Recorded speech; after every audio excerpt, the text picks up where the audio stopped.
So here are the items that I will be needing, guys. Ayan siya. First, meron tayong thermal laminator dito. So it is going to be my first time to use it. So good luck talaga sa akin. Kaya push natin yan. And laminating pouches. Ayan siya. And then I have this puncher ba tawag dito? Ayan, tapos yung mga keyrings niya, I have a scissor. Then I have this printables. I'm gonna show it to you later on. And I have Velcro dots, which is way too big. It is kind of epic fail, but I'll trim them to smaller pieces na lang. And a cutter. So, ayan siya. These are all the items that I will be needing. And yeah, proceed tayo dito. Share ko lang sa inyo. So, these printables are from activity boosters. Ayun, may copyright sila. And ito siya, facebook.com worksheet boosters. So, shout out to you and credits to you as well. Thank you for sharing these printables for free. Makakatulong talaga siya, especially sa mga mommies na, of course, they don't like to buy or something. Pero, yeah, these are all 84 pages and I'm not gonna be using them all kasi sobrang dami nito. So, yeah, for example, ganito siya. I have to cut these ones with, ayan, gugupitin siya, tapos ididikit siya dito. Ganyan. Ito yung ilalaminate ko, whole. And this, I'm gonna laminate it one by one. Ganon. So, madami-dami to. Pero I think I'm just gonna choose some easy ones for her. Yung mga patterns, mga ABCs, ganon yung mga colors, shapes. Yung mga, ayan, mga duck, mga drawing. Ayan, so, we'll see. Tignan natin kung ano magagawa ko. But for now, let's do some cutting first. So, magpo-proceed muna ako sa paggupit-gupit. So, I don't know. Oh, siya. Maglalagay pala siya. My name is, yun, ikakat yung name. Something? Is it? Oo. Yeah, I think so. So, I am 8 years old or 2 years old, gano'n. So, ikakat naman yung ano dyan. Yung number, tsaka ilang kandila, o, diba? Social. Grandpa, grandma, dad, mom, brother, sister, ayan siya. So, first, pipilian ko muna to kung ano yung mga gagamitin ko. Tsaka tayo mag-continue.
Okay guys, disclaimer, this has been like a month and a half ago since I made this one, and I'm just filming the outcome because I wasn't able to.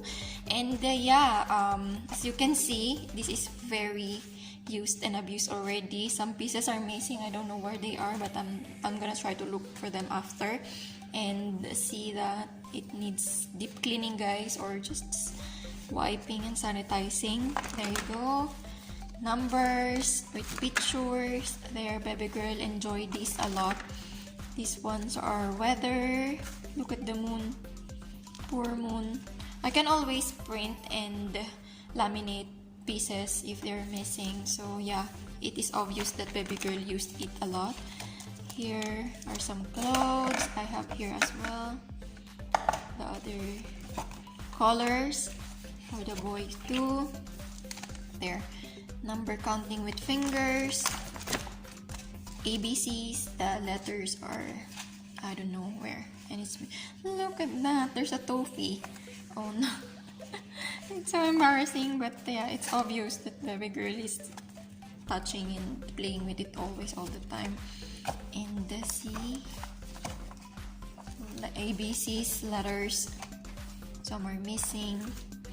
But it's really nice guys because she enjoys doing this, and the Velcro sound, she loves removing and putting them back. And brown is missing. These as well, so cute. Some shapes. And yeah, that's it. Thank you so much for watching guys. I hope you enjoyed this DIY, and I'll see you again next video. Bye. Love you so much. Mwah.